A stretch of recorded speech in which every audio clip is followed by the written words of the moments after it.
Mesdames, Messieurs, bonsoir et bienvenue à ce webinaire d'Alice Pharma à l'occasion de la présentation des avancées de la société.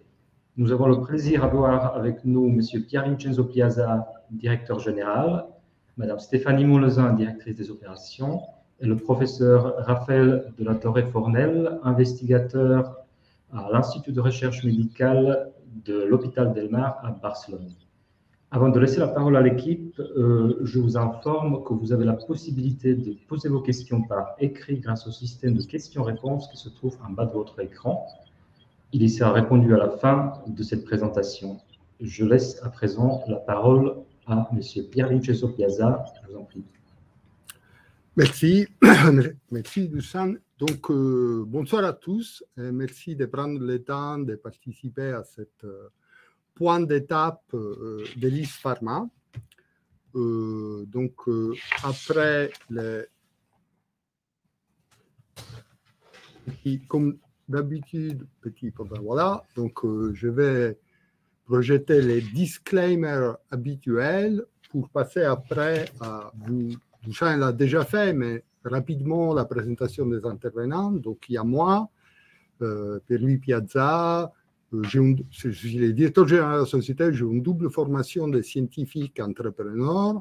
Stéphanie, la directrice des opérations, que c'est quelqu'un vraiment qui a une vision à 360 degrés du développement pharmaceutique, c'est un gros atout pour notre société.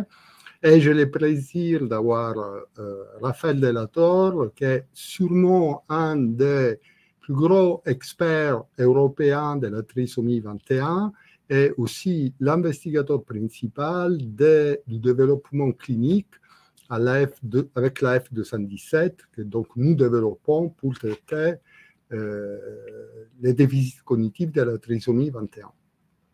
Bien sûr, Alice, ce n'est pas que nous trois, mais c'est surtout son équipe. Donc, une équipe très structurée, aidée par un conseil scientifique avec une renommée internationale et des membres du conseil d'administration qui ont une grande expérience dans le secteur pharmaceutique, et en particulier le président du conseil d'administration, Anders Gersel, qui était auparavant le directeur de la recherche de Lundbeck, que c'est la plus grosse société spécialisée dans le traitement des maladies du cerveau. Donc, une chose intéressante pour notre société, et je vais essayer d'aller rapidement, c'est la science que nous développons, parce que c'est vraiment très innovant. Il nous permet d'aller où on ne pouvait pas aller auparavant dans le traitement des maladies du cerveau. Alors, comme vous le savez, les maladies du cerveau sont dues, en fait, à deux phénomènes principaux. Soit à gauche, votre cerveau il est hypoactif, ne fait pas assez de ce qu'il devrait faire, et à ce moment-là, on doit en augmenter l'activité pour le ramener à un état normal, ou votre cerveau il est hyperactif, donc il en fait trop, et on doit en diminuer l'activité pour revenir à la normalité. Alors, dans les cas où le cerveau ne fait pas assez, il est hypoactif, nous avons toute une série de classes pharmacologiques qui ont des mécanismes d'action naturels, à savoir copie des mécanismes naturels du cerveau, et qui nous permettent de ramener le cerveau à la normalité. Ils nous proposent des thérapies pour plusieurs affections. En revanche, la situation devient beaucoup plus compliquée quand votre cerveau il fait un peu trop de ce qu'il est supposé de faire. Parce que dans ces cas-là, nous avons une seule classe pharmacologique, ce qu'on appelle les antagonistes. Ces molécules ont un mécanisme d'action artificiel, à savoir le cerveau ne produit pas ni utilise des antagonistes, et à cause de leur mécanisme artificiel, à la place de ramener le cerveau à la normalité, provoquent un état d'hypoactivité. Ils sont donc beaucoup d'effets indésirables qui les rendent très difficiles à utiliser en clinique. Par conséquent, où il y a une niche, où il y a une vraie opportunité, c'est d'apprendre à comment faire pour aller de l'hyperactivité à la normalité. Et c'est en fait cette opportunité que nous avons proposée. Nous proposons toujours de prendre avec nous à nos investisseurs parce qu'à Alice, nous avons trouvé comment faire. Alors, tout commence en fait avec la découverte d'un premier mécanisme naturel qu'est le cerveau utilise pour contrer l'hyperactivité d'un récepteur spécifique, que c'est le récepteur CB1, c'est un des récepteurs aux neurotransmetteurs les plus exprimés dans le cerveau. Ce mécanisme est médié par un hormone qui s'appelle prégnénolone, qui inhibe qu'une partie de l'activité du récepteur, et c'est ça qui lui permet de bloquer l'hyperactivité et revenir à la normalité. Le problème, c'est que cet hormone n'est pas, on ne peut pas en faire un médicament, tout simplement parce qu'il est trop rapidement dégradé et il est métabolisé dans d'autres stéroïdes comme la progestérone, la testostérone, qui sont très actifs et qui, eux, sont porteurs d'effets indésirables qui peuvent être importants. Donc, ce que nous avons fait à ELIS, c'est enlever ces verrous et développer de nouvelles molécules originales qui sont des dérivés synthétiques de la prégnénolone, qui en gardent les bienfaits, mais qui corrigent les défauts. En fait, c'est comme ça qu'il naît notre classe de médicaments, les CB1 et C6, qui sont tout simplement les médicaments qu'on cherchait, à savoir sont les premiers inhibiteurs avec un mécanisme d'action naturel. Et pour cette raison, ils sont bien tolérés et ils nous offrent différentes options thérapeutiques. Quelque chose qu'on va voir maintenant, c'est en fait quel est leur secret et comment il marche. Donc ici, vous avez les récepteurs CB1 en cartoon, c'est le récepteur CB1 dans la membrane du neurone et l'hyperactivité, c'est la partie en rouge. Et donc, cette hyperactivation qui est due à la stimulation des récepteurs par ces molécules d'activation déclenche cette espèce de tempête à l'intérieur du neurone qui est liée à la pathologie. Quand vous donnez les molécules de la génération précédente, les antagonistes, ce que vous faites, en fait, c'est vous bloquer la possibilité aux molécules qui normalement stimulent les récepteurs d'y avoir accès. Et donc, oui, vous inhibez un état d'hyperactivité, mais en fait, vous bloquez tout, vous opérez un blocage total qui est responsable de ces effets indésirables. Nos molécules que vous voyez en bleu n'interagissent pas avec les activateurs du récepteur, mais en fait, empêchent les récepteurs d'activer la partie de ces effets cellulaires reliés à la pathologie. Donc, envers l'activité normale du récepteur fonctionne normalement et qu'il y a la partie pathologique qui est bloquée. Et c'est pour cette raison que ces molécules ont une très bonne tolérabilité parce que le fonctionnement normal du récepteur est préservé.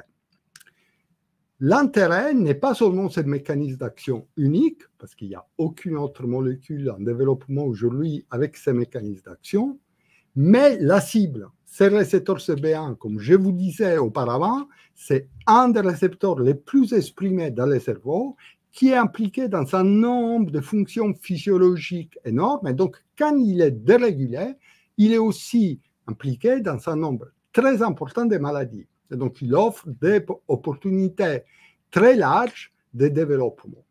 Bien sûr, quand vous avez une liste de courses, si je peux me permettre aussi vaste, il faut choisir. C'est ce que nous avons fait. Et donc, nous avons mis nos deux premières molécules, la F117 et la F217, pour le traitement des troubles liés à l'usage du cannabis et pour le traitement des déficits cognitifs et en particulier du syndrome de Down. Pourquoi ces deux pathologies? Parce que les deux dépendent d'une hyperactivation du récepteur CB1. Par exemple, dans le cas du cannabis, les principes actifs du cannabis, sa cible cérébrale, c'est le récepteur CB1. Et nous sommes en train de développer de nouvelles molécules pour aller dans le futur dans d'autres maladies du cerveau. Donc, il y avait dans ces choix un rationnel scientifique très fort, mais aussi un rationnel de marché.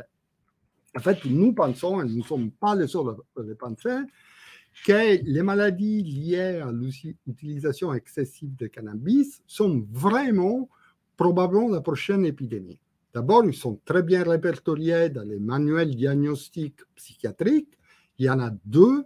L'addiction au cannabis qu'on appelle CUD, Cannabis Use Disorder, et les toxicités liées au cannabis, desquelles la psychose est la principale. Juste pour vous dire, aujourd'hui, les dernières données montrent qu'il y a 14,2 millions de personnes aux États-Unis qui ont reçu un diagnostic d'addiction au cannabis. La prévalence de ces maladies augmente, comme on peut le voir en bas, pour le nombre de visites aux urgences qui augmente beaucoup et qui augmente beaucoup après la légalisation.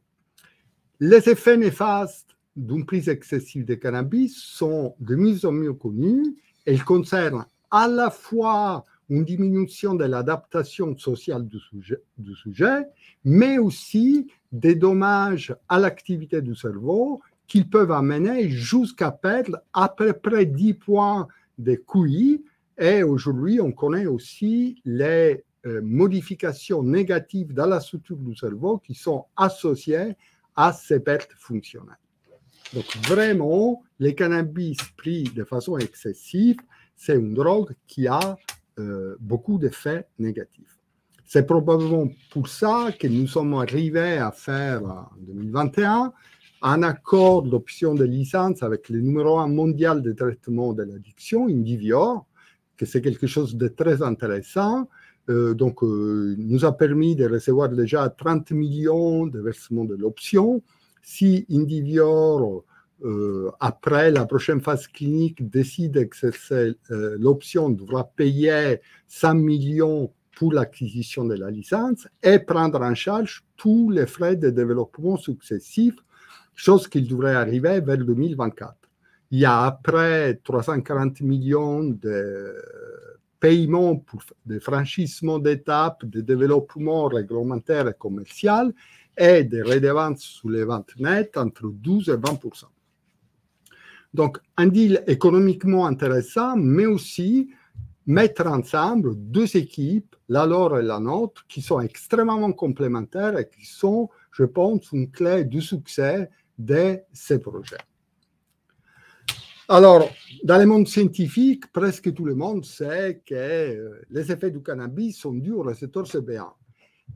La chose qu'on sait un peu moins, c'est que l'activité cognitive, par des mécanismes assez complexes et fins, est aussi très fortement influencée par le récepteur CB1.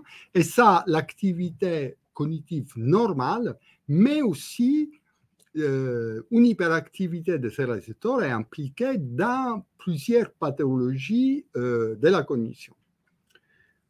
Donc, un rationnel fort pour aller dans la trisomie 21, mais nous avons choisi cette maladie aussi parce que la trisomie 21, aujourd'hui, le besoin médical pour le traitement du déficit cognitif est très fort, avec une demande très très forte des familles, et aucune solution thérapeutique disponible. Quelque chose que peut-être on connaît un peu moins, c'est que la prévalence de cette maladie augmente au cours du temps, et pour deux raisons principales. D'une part, l'augmentation, grâce à Dieu, de la durée de vie, de l'espérance de vie de ces personnes, mais aussi l'augmentation de l'âge maternel, que c'est une des causes étiologiques connues principales de cette anomalie génétique. Donc, à la fin, dans les pays développés, il y a à peu près 800 000 personnes qui vivent aujourd'hui avec la trisomie 21. Donc, c'est une des mutations génétiques avec la prévalence la plus importante.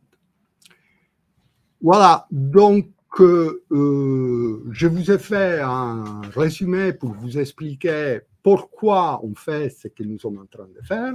Et je vais laisser la parole à Stéphanie qui va vous expliquer, elle, comment on est en train de le faire et vous faire un point d'étape. Stéphanie. Merci Pierre-Vit. Donc, commençons avec notre composé le plus avancé, donc l'AEF 0117, qui est développé pour le traitement des troubles liés à la consommation excessive de cannabis. Donc, l'AEF 117 a fait l'objet d'un développement préclinique très complet qui a démontré un profil de sécurité totalement exceptionnel avec un indice thérapeutique supérieur à 13 000. Pour rappel, un indice de l'ordre de 10 est déjà considéré comme très bon. Il est très puissant et n'a démontré à ce jour aucun des effets indésirables observés avec les antagonistes CB1 de la précédente génération.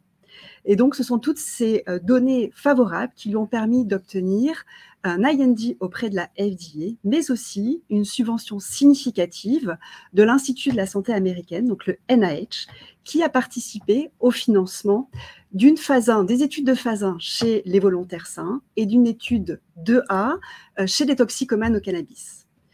Toutes ces études ont été très positives et nous ont amené, à la suite d'une consultation avec la FDA, à initier une étude de phase 2B de grande ampleur qui a été initiée au second trimestre 2022 et qui a pour objectif de démontrer l'efficacité thérapeutique du 117 contre l'addiction au cannabis. Un des atouts principaux également de cette molécule est que nous avons très largement avancé le développement pharmaceutique avec une formulation qui est quasi commercialisable et un très faible coût de production.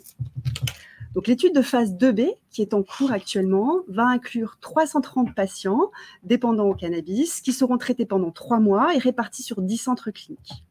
Cette étude, elle est coordonnée par le professeur Frances Levin de l'Université de Columbia, qui est la référente mondiale dans ce domaine thérapeutique. Nous avons également, dans le cadre du développement du 117 pour entrer en phase 3, reçu une nouvelle subvention très significative du NIH. Mais ceci est surtout la preuve que développer un traitement pour l'addiction au cannabis est un enjeu stratégique prioritaire aux États-Unis. Quelques dates clés pour l'étude de la phase 2B. Donc, cette étude a donc démarré au 2e trimestre 2022 et les inclusions suivent nos prévisions. Au second trimestre 2023, un comité d'évaluation de la sécurité et de la tolérance, on appelle ça un DSMB, va étudier les résultats sur les 110 premiers patients. Nous planifions d'avoir terminé les inclusions pour cette étude à la fin de l'année 2023.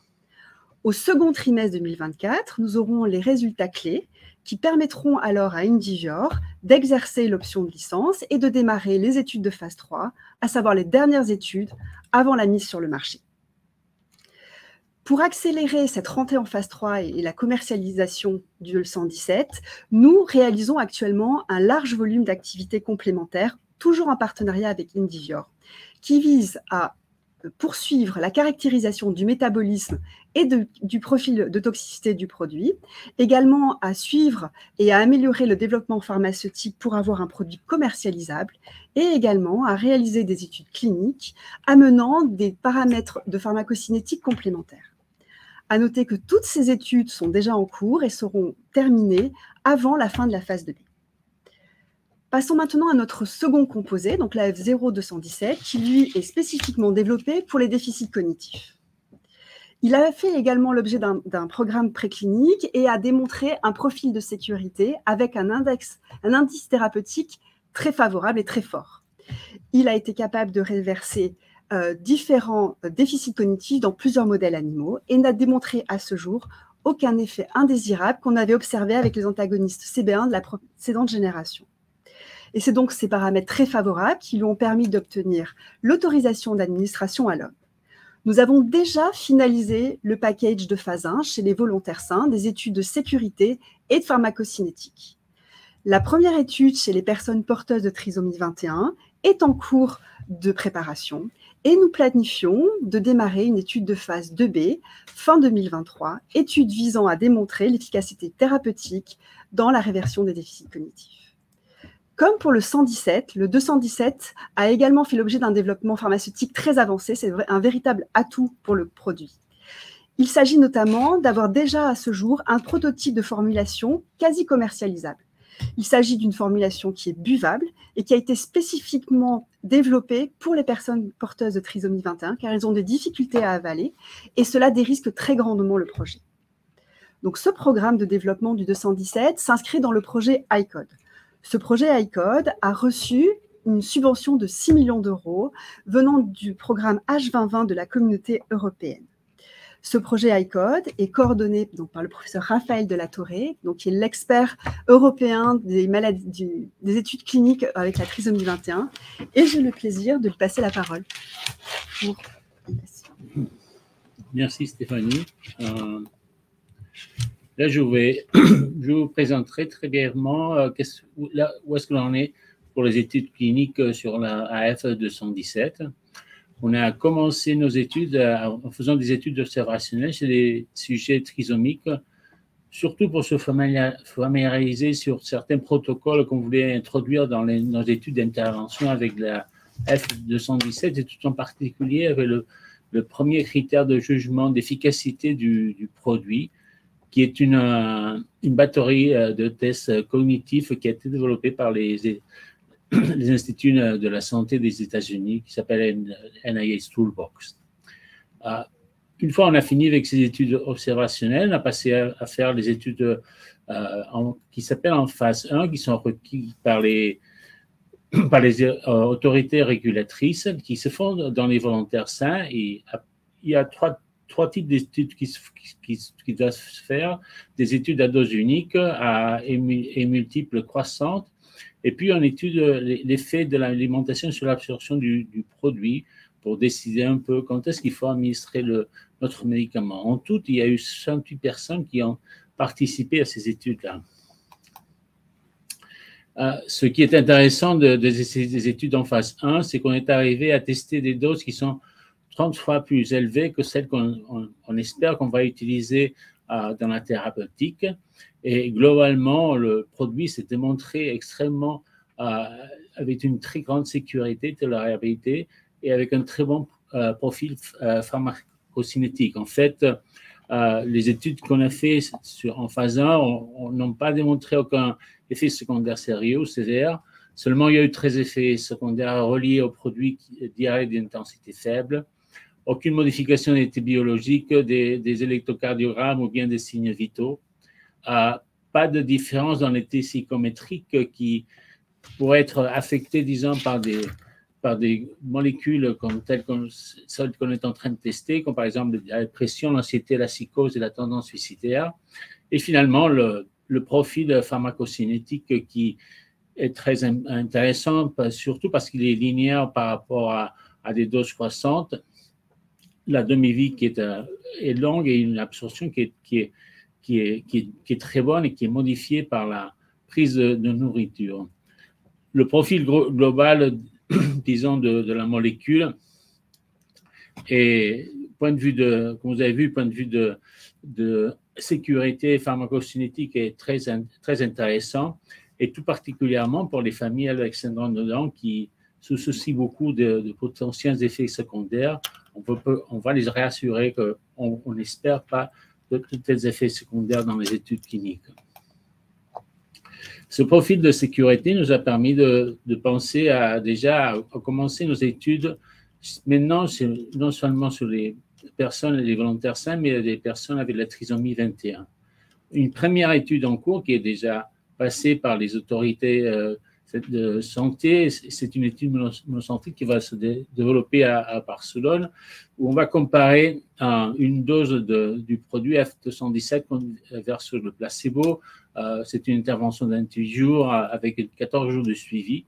L'objectif principal, c'est vraiment de reproduire ce qu'on a vraiment observé chez les volontaires sains, c'est-à-dire que ce profil de sécurité, tolérabilité et de pharmacocinétique qu'on a observé chez les volontaires sains, on voudrait le reproduire chez les personnes trisomiques. Mais dans cette étude-là, on a introduit des paramètres qui devraient nous permettre d'avoir un premier aperçu de la potentielle activité et efficacité du produit.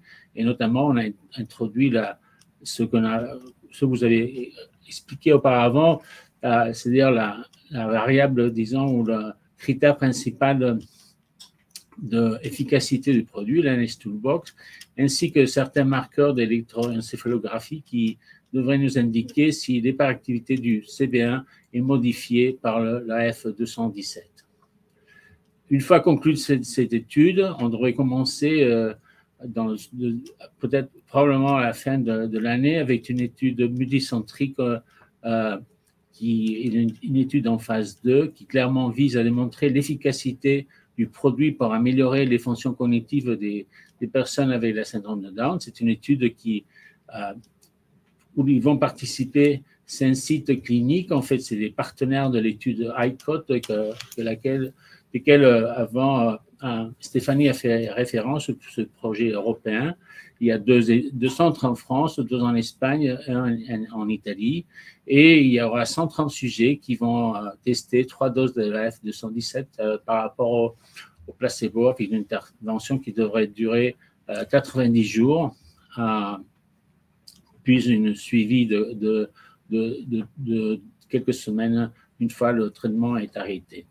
Et disons, la variable principale, c'est à nouveau cette batterie de tests cognitifs, le NICE Toolbox, qu'on a été en train d'essayer dans plusieurs protocoles. Voilà. Merci beaucoup, Raphaël. Donc, comme pour la F0117, avec le 217, nous réalisons de la même façon des activités non cliniques et complémentaires pour permettre au 217 de rentrer en phase 2B sans délai à la suite des résultats de la phase 1-2. Cela consiste à réaliser des études de métabolisme et également d'études des interactions potentielles et médicamenteuses, mais aussi des études de toxicité chronique à très long terme et de toxicologie de la reproduction. D'un point de vue du développement pharmaceutique, nous nous attelons à travailler le processus de production, la formulation et le packaging, afin de nous rapprocher du produit final et commercialisable. Passons maintenant quelques mots sur notre plateforme de recherche. Donc, pour développer nos nouveaux candidats médicaments, nous nous sommes basés sur des années d'expérience accumulées avec le 117 et le 217. Et donc, en se basant sur la structure de la première génération de CB1 SSI, nous avons été à même de développer une seconde génération. Donc, ces nouvelles molécules, dont nous avons déjà plusieurs leads validés, ont une plus grande diversité chimique qui lui permettent de moduler d'autres dimensions fonctionnelles du récepteur CB1 et ainsi de nous attaquer à d'autres pathologies du comportement, avec un focus particulier sur des maladies orphelines, qui serait un complément idéal de notre pipeline, mais aussi fortement créateur de valeur pour Aelis. Donc, si je ne vous ai pas déjà convaincu avec Raphaël de l'intérêt d'Aelis Pharma, je passe désormais la parole à Pierre Vie pour quelques éléments supplémentaires qui, je suis sûre, remporteront votre conviction. Merci Stéphanie. Donc, je ne suis pas sûr, mais je voulais en fait, en conclusion, développer 3 points qui me paraissent intéressants. Donc, les premiers points, c'est en fait notre plan de développement qui va nous permettre, à l'horizon de la fin 2024, début 2025, d'avoir 2 produits prêts à rentrer ou déjà rentrés en phase 3, donc les dernières phases avant la mise sur le marché. Et aussi, au moins un nouveau produit prêt à rentrer en développement clinique. L'autre aspect, je trouve, dans la situation générale actuelle, c'est un aspect rassurant, c'est la solidité de nos finances, parce que nous avons, comme nous l'avons communiqué au marché, au 31 juin, une trésorerie de 39,5 millions d'euros qui peuvent nous permettre d'aller au-delà de 2024 sans être obligés de faire appel à des financements supplémentaires, tout en effectuant notre plan de recherche que nous avons annoncé au marché. Et pour ce qui concerne les annonces au marché, je pense que nous avons, pendant presque un an de cotation, d'avoir démontré que nous tenons nos engagements, chose de laquelle je suis quand même assez fier. En fait, tous les objectifs que nous avons annoncés au marché, on les a tous respectés. Donc, le début de la phase 2B qui a été fait à la fin du premier semestre 2022, les résultats de la phase 1 qui ont été annoncés déjà au marché et le démarrage très imminent dès les premières inclusions dans la deuxième étude, la phase 1-2, cette fois chez les personnes trisomiques. Notre plateforme de screening, malheureusement, je ne peux pas vous donner plus de détails, mais a dépassé nos attentes et nous avons identifié un certain nombre de molécules qui ont vraiment des caractéristiques inattendues et qui nous ouvrent les portes d'autres maladies du cerveau sans traitement aujourd'hui. Il y a des brevets qui sont en train d'être déposés avant la fin de l'année, et aussi des publications dans des journaux prestigieux qui sont en cours de révision. Et nous avons, comme je vous ai montré, pendant cette période, renforcé les équipes, et nous avons aujourd'hui une équipe très solide qui va nous permettre de continuer à délivrer à temps et en heure toutes les annonces que nous avons faites au marché.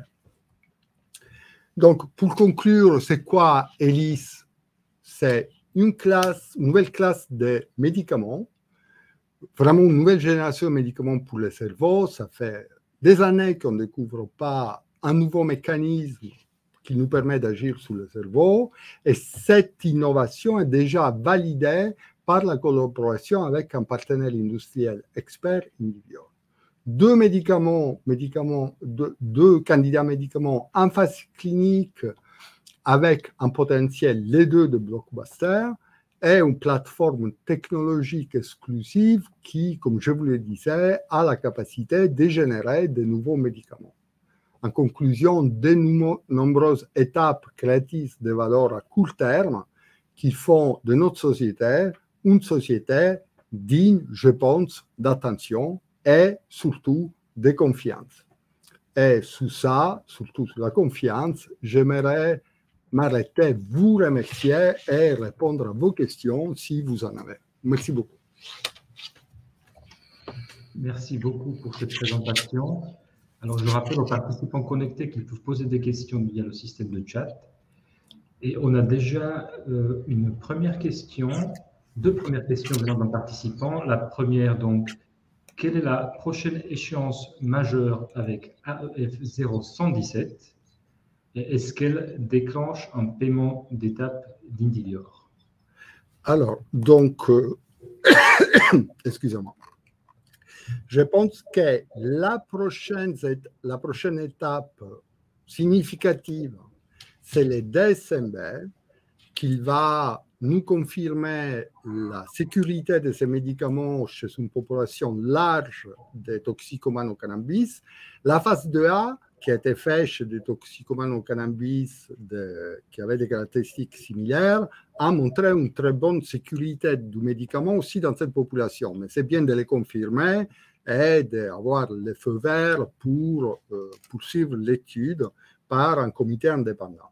Mais ça ne déclenche pas des milestones. La milestone avec les 117, donc des 5 millions d'euros, devrait arriver milieu 2024, à la fin, quand on aura les résultats de la phase 2B. Et ça, clairement, c'est un point d'inflexion très important pour notre société. D'abord parce qu'on va recevoir 5 millions d'euros, de dollars, excusez-moi, et aussi parce qu'à partir de ce moment-là, Indivior prendra en charge tout le développement de ces médicaments, à la fois du point de vue de la recherche, études cliniques et les frais de mise sur le marché. Merci. On a une nouvelle question. Quelle perspective pour toujours AEF 0117 si les États-Unis réglementent plus sévèrement l'usage du cannabis? Oh, je pense que ça ne va pas changer grand-chose parce que d'abord, je pense que ça va être très difficile, voire impossible. On suit beaucoup les mouvements de la législation aux États-Unis. Honnêtement, je ne les vois pas revenir en arrière. Je pense que progressivement, les cannabis, soit thérapeutiques, soit récréationnels, va être autorisé dans la quasi-totalité du pays. Mais, si vous voulez, avant qu'il soit légalisé, déjà la prévalence de l'addiction au cannabis était très, très forte. La seule différence, c'est qu'elle était moins étudiée. Maintenant que c'est une substance légale, il y a eu plus d'études qui ont essayé de voir combien de personnes devenaient addictes, alors que quand une drogue est illégale, c'est plus difficile à faire. Donc, c'est un sujet qui ne me comporte aucune inquiétude. L'autre chose que je voudrais, je pense que c'est important, aujourd'hui aux États-Unis, si je ne me trompe pas, il y a à peu près 150 000 toxicomanes aux opioïdes contre 14,2 millions de toxicomanes au cannabis. Donc, on est dans une prévalence 10 fois supérieure. Voilà. Et donc, même s'il y a un tas, je ne pense pas que ça va monter à vie, ça va encore monter, mais on est déjà avec une prévalence énorme. Merci pour cette réponse. On reste toujours dans la même thématique d'addiction avec une question. Peut-on considérer Opium ou Jazz comme des concurrents sérieux du AEF 0117 et sinon, y a-t-il d'autres sociétés avancées sur cette indication dans le cannabis? Alors, donc Opiant, qui vient d'ailleurs être racheté par Indivior, non, ce n'est pas un concurrent parce que eux, ce qu'ils ont essayé de développer et avec difficulté, donc je ne suis même pas sûr s'ils vont y arriver pour des raisons de pharmacokinétique, c'est une espèce d'antidote aigu de l'intoxication aiguë au cannabis. Parce que leur molécule, c'est un antagoniste de la vieille génération, elle ne peut pas être utilisée plus d'une fois, parce qu'après traitement répété, on voit apparaître des effets indésirables importants. Donc, non. Donc, eux, c'est plutôt un peu comme l'altrexone. Ceux disent que c'est un traitement de l'overdose au cannabis. Bon, il n'y a pas vraiment d'overdose au cannabis. Et nous, c'est un traitement de l'addiction. Donc, non. Après, Jazz, en fait, a repris une molécule que c'est un inhibiteur d'EFA, que c'est les enzymes qui dégradent un des endocannabinoïdes, donc une des molécules endogènes qui agit sur le récepteur CB1. Et cette molécule a été ou est en train d'être développée pour diminuer les sevrages au cannabis. Qui, dans les traitements de l'addiction, est intéressant, mais ce n'est pas considéré un véritable traitement parce qu'on sait aujourd'hui que les sujets voulaient sevrer par différentes raisons, par différents moyens, et une fois qu'ils sont sevrés, recommencent tous. Donc, c'est, je pense, une molécule qui peut être intéressante, mais n'est pas vraiment un concurrent. Dans tout ça, Jazz elle-même n'a pas montré vraiment de l'intérêt pour développer cette molécule dans l'addiction au cannabis et leur plan paraît, au moins c'est ce qu'ils annoncent, de l'utiliser dans les désordres post-traumatiques où, en revanche, ce type de molécule paraît être efficace. Et après, je n'ai pas connaissance d'autres sociétés très avancées, tout simplement parce qu'avec les antagonistes, on ne peut pas y aller. On ne peut pas faire une thérapie de substitution parce que, comme vous l'avez vu, si vous prenez du cannabis de façon chronique, vous avez des effets surtout cognitifs et comportementaux très négatifs. Comme on ne peut pas faire une thérapie de substitution pour l'alcool, on peut faire des thérapies de substitution seulement pour des drogues dont la molécule chimique n'est pas nocive. Donc, c'est la nicotine et paradoxalement les opioïdes. Et donc, soit vous avez une molécule comme la nôtre qui a cet effet d'inhibiteur sans être un antagoniste, soit c'est très difficile d'aller dans cette indication. Merci beaucoup. Les prochaines questions vont concerner le deuxième candidat médicament, à commencer par celle-ci. Pourquoi avoir choisi l'Espagne pour votre étude sur la trisomie 21? Alors, là, je vais répondre parce que je pourrais faire répondre à Raphaël, mais ça ne me paraît pas juste. Donc, la politique d'Élise, c'est d'aller où les choses sont faites au mieux. Donc, par exemple, pour le cannabis, nous sommes allés aux États-Unis, mais tout particulièrement à l'Université de Columbia à New York, parce que c'est le lieu mondial des études sur l'addiction au cannabis. Dans le cas de Barcelone, parce que nous ne sommes pas allés en Espagne, nous sommes allés à Barcelone, à Nîmes, Raphaël et les groupes qui animent. Donc, c'est eux qui ont découvert l'implication du CB1 de la trisomie 21. Raphaël, c'est la personne qui a fait les plus grandes études cliniques pour la trisomie 21. Et donc, à notre avis, c'est les meilleurs centres mondiaux pour développer une thérapie pour la trisomie 21. C'est pour ça qu'à la place d'aller aux États-Unis, on est allé à Barcelone parce que nous trouvons que dans les cas spécifiques, Barcelone est même mieux que les États-Unis. Donc, c'est un peu ce que nous faisons, d'aller où les choses se font le mieux. Merci, très clair. Et la deuxième question à ce sujet, quel regard portez-vous sur les travaux des autres acteurs dans le domaine de la trisomie 21, notamment l'équipe franco-suisse qui a récemment publié dans Science? En quoi votre approche est-elle différente?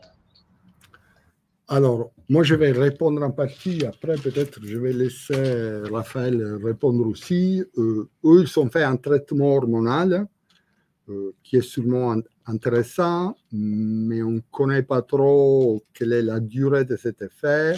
Et surtout, si l'étude, je pense que cette étude a un intérêt, c'est lui de montrer qu'on peut agir sur les capacités cognitives, mais en même temps, c'est une étude sans placebo, il y a plusieurs problèmes qui font en sorte que ce n'est pas vraiment une étude de développement pharmaceutique, mais plutôt une étude faite par des académiques. Mais je laisse Raphaël nous donner son avis sur cette étude parce que je pense qu'elle est plus compétente que moi pour le faire. Bon. Ce qui est intéressant, c'est peut-être le concept qu'ils ont vendu dans sa publication.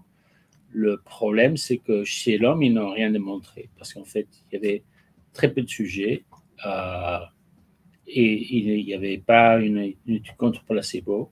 Les variables qui ont été utilisées pour démontrer l'efficacité, ils n'étaient pas adéquats du tout pour les gens avec la trisomie 21. Et c'est tout à refaire, mais de toute façon, l'idée est intéressante, mais il y a tout à faire. C'était quoi pour nos auditeurs l'idée, bref. C'était quoi l'idée, brièvement, Raphaël?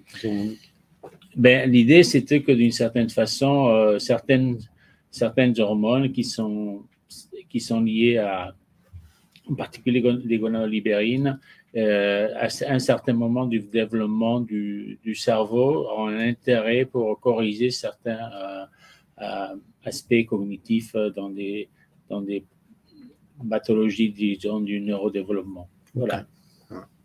Et dans ça, notre molécule se place dans un espace très différent, parce qu'en fait, les récepteurs CB1, c'est un récepteur qui sert, dont une des fonctions physiologiques, c'est celle de faire oublier.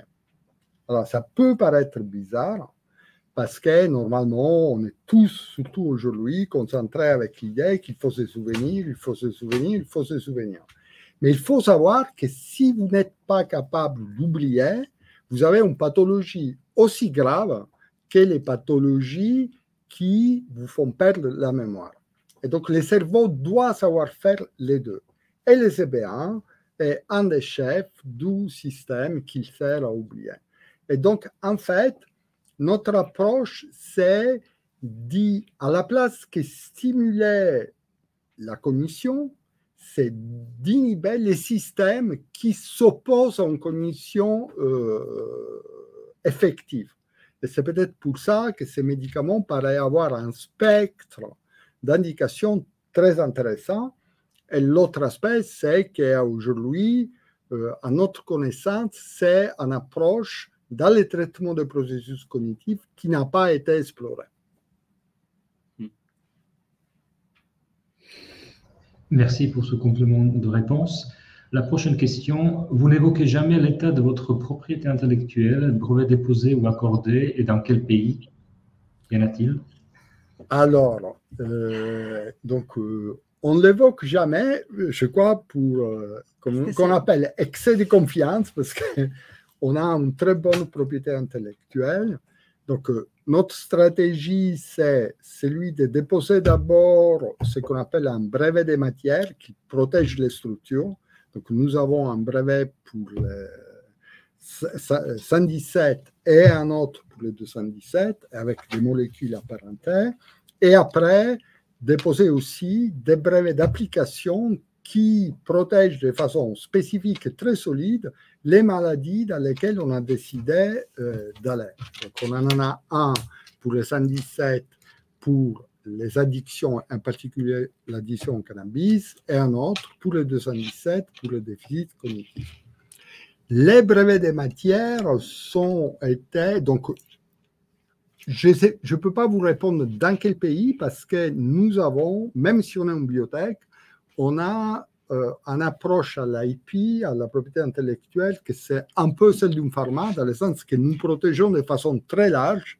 Et d'ailleurs, nous dépensons beaucoup d'argent dans la propriété intellectuelle. Donc, les 117, les brevets des matières ont été donnés presque partout. Je ne sais pas combien de pays on a déposé, mais en Europe, aux États-Unis, dans tous les pays principaux, Corée du Sud, Japon a été attribué. Et pour les 117, les brevets d'application aujourd'hui a été attribué aux États-Unis, et en cours en Europe et dans d'autres pays, parce que c'est un brevet plus récent. Vous savez, entre les dépôts et la délivrance d'un brevet, il passe plusieurs années.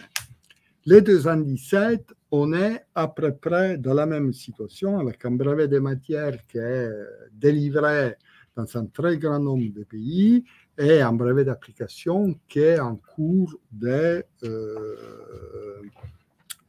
d'analyse, parce qu'encore une fois, c'est un brevet beaucoup plus récent. Donc, les deux doivent nous permettre à peu près, pour les deux, d'aller jusqu'à 2039, à minima. À minima. Et ça peut aller, dans certains cas, jusqu'à 2043. Merci beaucoup, Pierre-Louis. La question suivante concerne la production. Est-ce que vos molécules petites, j'imagine, sont faciles à produire à l'échelle industrielle?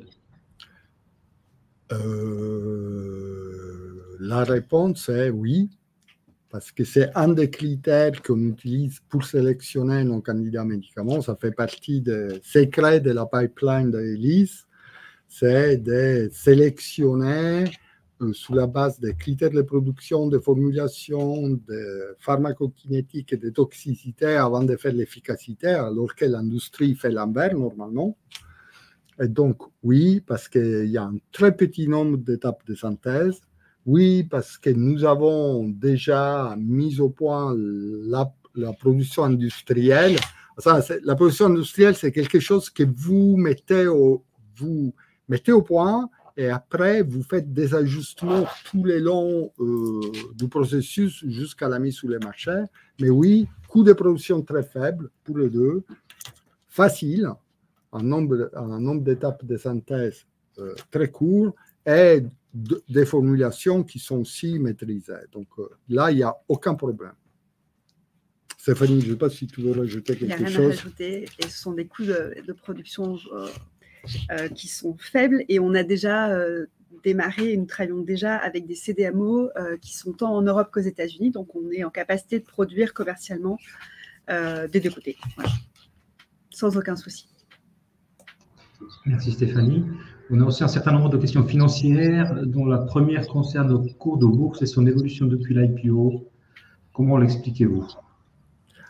Alors, vous savez très bien qu'on ne peut pas faire des commentaires appuyés ou précis sur notre cours de bourse, parce que notre cours de bourse ne dépend pas de nous, mais dépend de vous. Dépend des actionnaires et les gens qui décident de s'intéresser à notre société. Nous, ce qu'on a essayé de faire, c'est de maintenir 100% tous nos annonces et toutes les choses qu'on devrait délivrer et créer de la valeur. Et ça, je pense qu'on y est arrivé.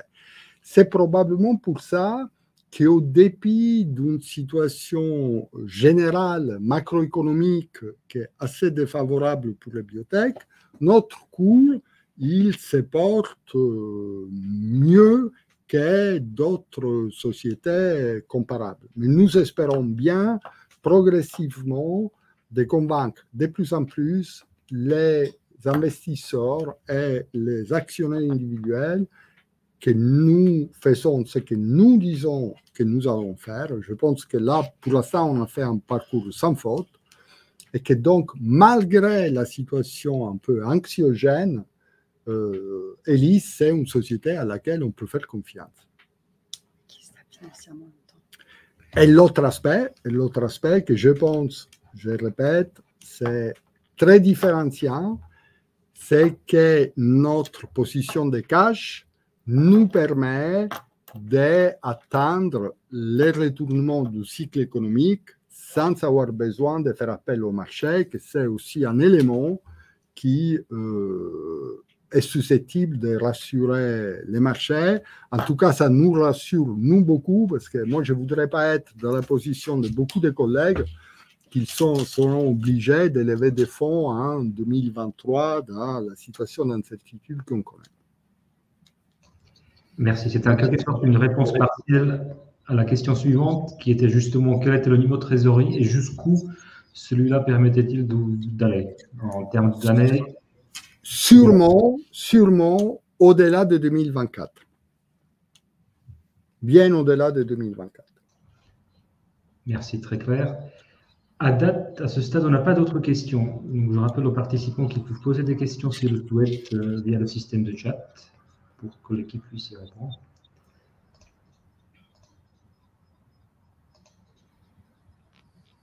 On a un commentaire de remerciement pour la présentation et on n'a pas d'autres questions. Donc, s'il n'y a pas d'autres questions, il n'y en a toujours pas. Pierre Vincenzo, je te propose de conclure cette séance. Voilà, donc tout d'abord, merci d'avoir pris le temps. J'espère que ce qu'on vous a raconté était clair au moins. Ce n'est pas convaincant, mais au moins clair.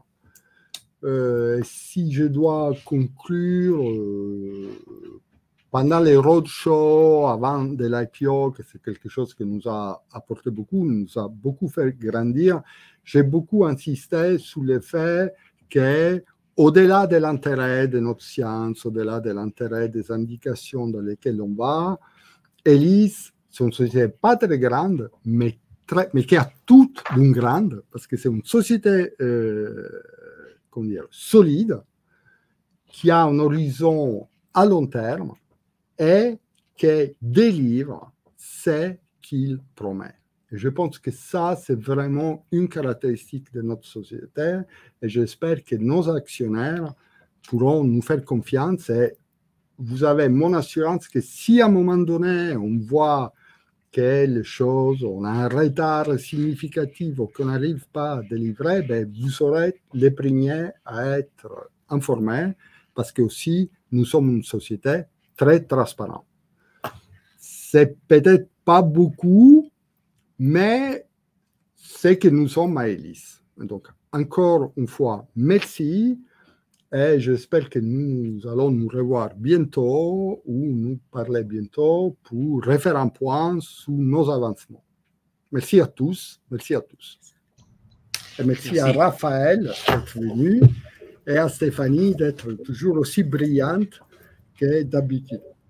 Mais moi j'ai l'habitude, tous les jours. Mais Raphaël, merci beaucoup d'être avec nous.